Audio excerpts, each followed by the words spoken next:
Thank you very much. Lovely.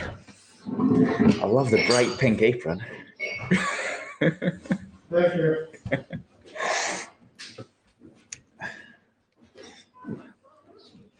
Larger cup.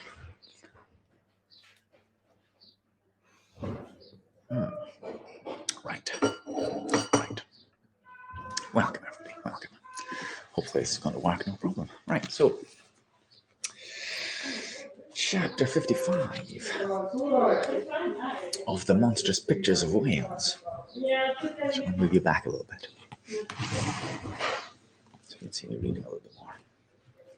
Okay, of the Monstrous Pictures of Wales. I shall, ere long, paint to you as well as one can without canvas, something like the true form of the whale as he actually appears to the eye of the whaleman, when in his own absolute body the whale is moored alongside the whale ship, so that it can be fairly stepped upon there. It may be worthwhile, therefore, previously to advert to those curious imaginary portraits of him. So I was distracted there. Which even down to the present day confidently challenge the faith of the landsman. It is time to set the world right in this matter by providing such pictures of the whale all along. Well, if you can do it. It may be that the primal source of all those pictorial delusions will be found among the oldest Hindu, Egyptian, and Grecian sculptures. For ever since those inventive but unscrupulous times when on the marble panellings of temples, the pedestals of statues, and on shields, medallions, cups, and coins, the dolphin was drawn in scales of chain armour like Saladin's, and a helmeted head like St. George's, ever since then has something of the same sort of licence prevailed, not only in most popular pictures of the whale, but in many scientific presentations of him. Now, by all odds, the most ancient extant portrait anyways purporting to be of the whale is to be found in the most cavern pagoda of Elephanta in India. The Brahmins maintain that in the almost endless sculptures of that immemorial pagoda, all the trades and pursuits, every conceivable avocation of man were prefigured ages before any of them actually came into being. No wonder then that in some sort our noble profession of whaling should have been there shadowed forth. The Hindu with a double O, by the way, the Hindu whale referred to occurs in a separate department of the wall, depicting the incarnation of Vishnu in the form of Leviathan, learnedly known as the Matsi avatar. But though this sculpture is half man and half whale, so as to only give the tail of the latter, yet that small section of him is all wrong. It looks more like the tapering tail of an anaconda than the broad palms of the true whale's majestic flukes. But go to the old galleries and look now to a great Christian painter's portrait of this fish, for it succeeds no better than the antediluvian Hindu. It is Guido's picture of Perseus rescuing Andromeda from the sea monster or whale. Where did Guido get the model of such a strange creature in that? Nor does Hogarth, in the painting of the same scene in his own Perseus Descending, make out one whit better. The huge corpulence of that Hogarthian monster undulates on the surface, scarcely drawing 1 inch of water. It has a sort of howdah on its back, and its distended tusked mouth, into which the billows are rolling, might be taken for the Traitor's Gate leading from the Thames by water into the Tower. Then there are the Prodomus whales of old Scotch Sibbald, and Jonah's whale is depicted in the prints of old Bibles and the cuts of old primers. I've seen some pictures by Sibbald actually in the Scottish National Gallery. Good painter. What shall be said of these? As for the bookbinder's whale winding like a vine stalk around the stock of a descending anchor, as stamped and gilded on the backs and title pages of many books of both old and new, that is a very picturesque but hardly fabulous creature. Intimidated, I take it, from the figures on antique vases. Imitated from the figures on antique vases.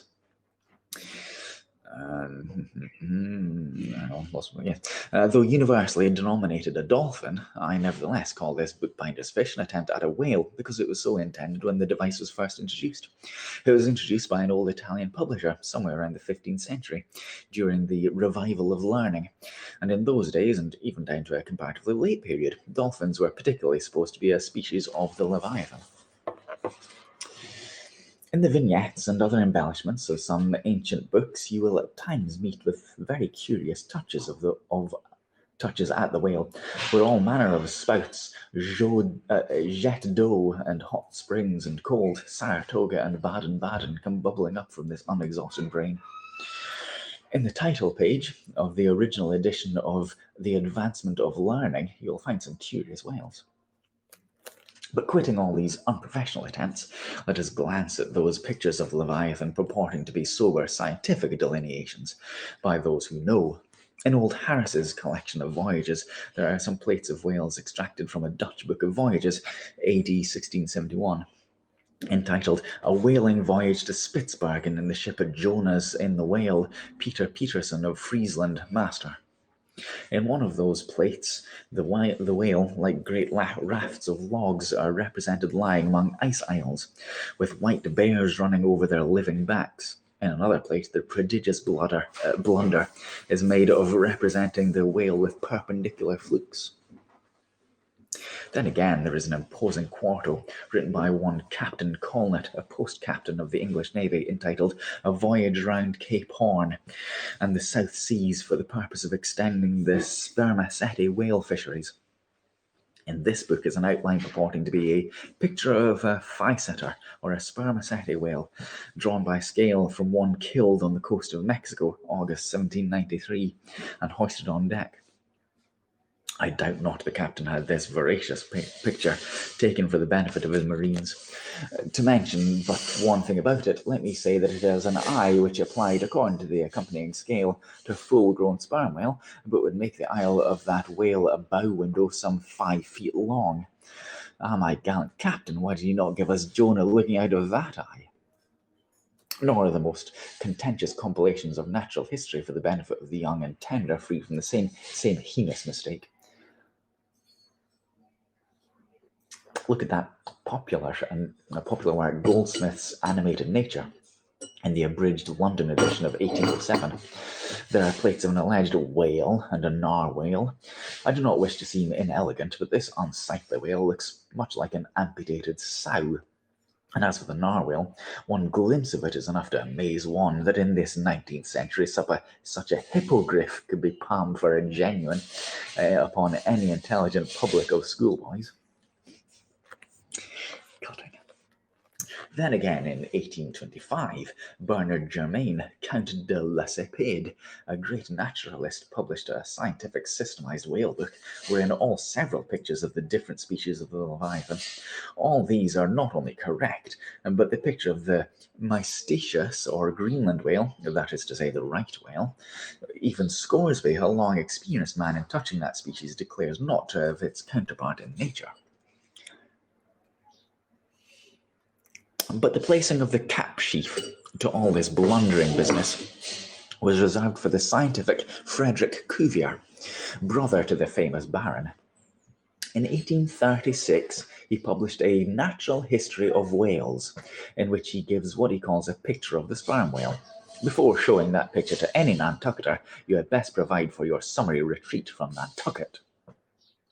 In a word, Frederick Cuvier's sperm whale is not a sperm whale, but a squash. Of course, he never had the benefit of a whaling voyage. Such men seldom have. But whence he derived that picture, who can tell?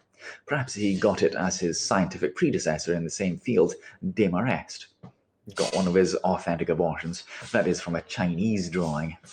And what sort of lively lads with the pencil those Chinese are. Many queer cups and saucers inform us. Charming.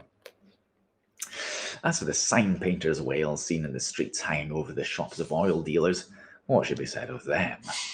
They are generally Richard III whales with dromedary humps and very savage, breakfasting on 3 or 4 sailor tarts. That is whale boats full of mariners, their deformities floundering in seas of blood and blue paint. But the manifold mistakes in depicting the whale are not so very surprising after all. Consider, most of the scientific drawings have been taken from the stranded fish, and those are about as correct as a drawing of a wrecked ship with broken back would correctly represent the noble animal itself in all its unshaded prime and hull of spars. Though elephants have stood for their full length, the living Leviathan has never yet fairly floated himself for his portrait. The living whale, in his full majesty and significance, is only to be seen at sea in unfathomable waters, and afloat the vast bulk of him is out of sight, like a launched line of battle ship, and out of that element it is a thing eternally impossible for mortal men to hoist him bodily into the air so as to preserve his mighty swells and undulations. And not, so to speak, of the highly presumable difference of contour between a young sucking whale and a full-grown Plutonian Leviathan. Yet, even in that case of one of the young suckling whales hoisted to a ship's deck, such is then the outlandish, eel-like limbered varying shape of him that his precise expression the devil himself could not catch.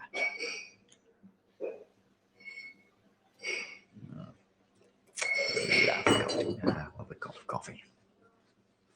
But it may be fancied that from the naked skeleton or the stranded whale, accurate hints may be derived touching his true form. Not at all. For it is one of the more curious things about this Leviathan that his skeleton gives very little idea of his general shape. Though Jeremy Bentham's skeleton, which hangs for candelabra in the library of one of his executors, correctly conveys the idea of a burly-browed, utilitarian old gentleman, with all Jeremy's other leading personal characteristics. Yet nothing of this kind could be inferred from a Leviathan's articulated bones.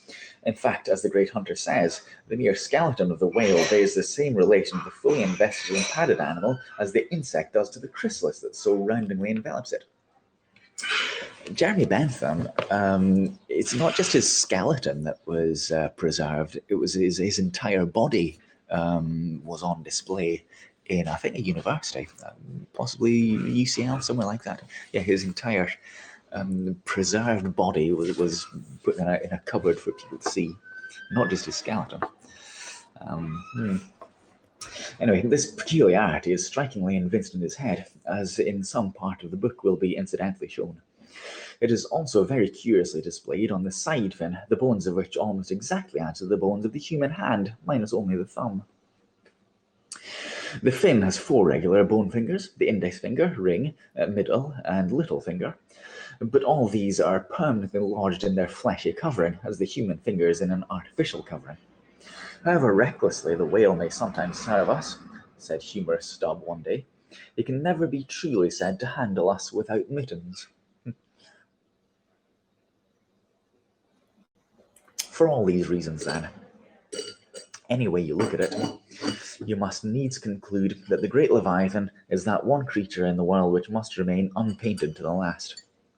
True, one portrait may hit the mark much nearer than another, but no one can hit it with any very considerable degrees of exactness. So there's no earthly way of finding out precisely what the whale really looks like, and the only mode in which you can derive even a tolerable idea of his living contour is by whaling yourself. But by doing so, you run no small risk of being eternally stove and sunk by him. Wherefore, it seems to me you had best not be too fastidious in your curiosity touching this Leviathan. End of chapter 55. I love some of the language in there, some of the wording. When it talk about the pre-Hogarthian Leviathans. Beautiful. I think we've got enough time for the next chapter. 3 pages. Chapter 56 of the less erroneous pictures of whales and the true pictures of the whaling scenes. In connection with the monstrous pictures of whales, I am strongly tempted here to enter upon those still more monstrous stories of them, which are to be found in certain books, both ancient and modern, especially in Pliny, Purchas, Hakluyt, Harris, Cuvier, etc., but I pass this matter by. I know of only 4 published outlines of the great sperm whale: Colnett's, Huggins, Frederick Cuvier's, and Beale's. In the previous chapter, Colnett and Cuvier have been referred to. Huggins is far better than theirs, but by great odds, Beale's is the best. All Beales's drawings of this whale are good, excepting the middle finger of the picture of three whales in various attitudes capping the second chapter. His frontispiece, boats attacking sperm whales, though no doubt calculated to excite the civil scepticism of some parlourmen, is admirably correct and lifelike in his general effect. Some of the sperm whale drawings in J. Ross Brown are pretty correct in contour, but they are wretchedly engraved. That is not his fault, though. Of the right whale, the best outline pictures are in Scoresby, but they are drawn on too small a scale to convey a desirable impression. He has but one picture of whaling scenes, and this is a sad deficiency, because it is by such pictures only, when you are well done, that you can derive anything like a truthful idea of the living whale as seen by his living hunters. But taken for all in all, by far the finest, though in some details not the most correct presentations of whales and whaling scenes to be anywhere found, are two large French engravings, well executed and taken from paintings by one Garnery. Respectively, they represent attacks on the sperm and right whale. In the first engraving, a noble sperm whale is depicted in full majesty of might, just rising beneath the boat from the profundities of the ocean, and bearing high in the air upon his back the terrific wreck of the stoven planks. The prow of the boat is partially unbroken, and is drawn just balancing upon the monster's spine and standing in that prow. For that one single incomputable flash of time you behold an oarsman, half shrouded by the incensed boiling spout of the whale, and in the act of leaping as if from a precipice. The action of the whole thing is wonderfully good and true.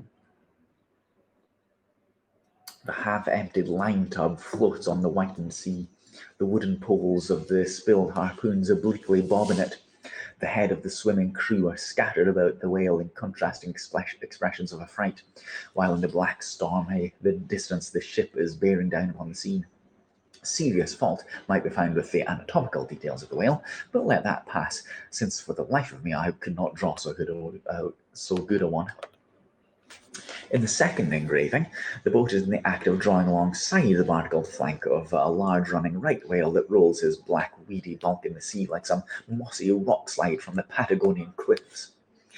His jets are erect, full, and black like soot, so that from so abounding a smoke of the chimney you would think there must be a brave supper cooking in the great bowels below.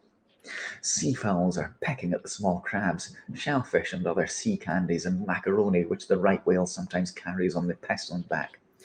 And all the while the thick-lipped leviathan is rushing through the deep, leaving tons of tumultuous white curds in his wake, and drawing the slight boat to a rock in the swells like a skiff caught nigh in the paddle wheels of an ocean steamer. Thus the foreground is all raging commotion, but behind is admirable artistic contrast. In this glassy level of a sea becalmed, the drooping, unstarched sails of the powerless ship and the inert mass of a dead whale, all conquered fortress, with the flag of capture lazily hanging from the whale hole inserted into his spout hole. Wow.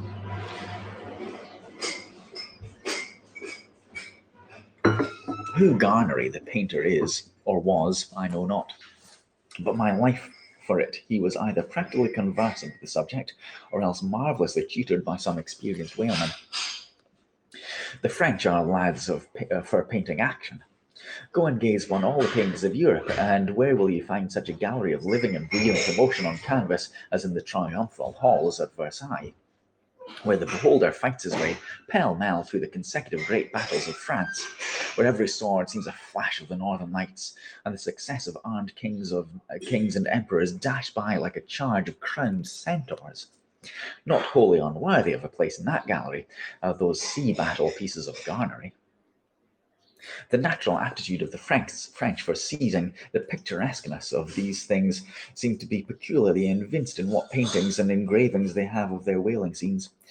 With not 1/10 of England's experience in the fishery, and not 1,000th part of that of the Americans, they have nevertheless furnished both nations with the only finished sketches at all capable of conveying the real spirit of the whale hunt. For the most part, the English and American whale draftsmen seem entirely content with presenting the mechanical outlines of things, such as the vacant profile of the whale, which so far as picturesqueness of effect is concerned is about as tantamount to sketching the profile of a pyramid. Even Scoresby, the justly renowned right whaleman, after giving us a stiff full length of the Greenland whale and 3 or 4 delicate miniatures of narwhals and porpoises, treats us to a series of classical engravings of boat hooks, chopping knives and grapnels, and with the microscopic diligence of a Leeuwenhoek, submits to the inspection of a shivering world 96 facsimiles of magnified Arctic snow crystals. I mean no disparagement to the excellent voyager. I honour him as a veteran. But in so important a matter, it was certainly an oversight not to have procured for every crystal a sworn affidavit taken before a Greenland justice of the peace. Wow.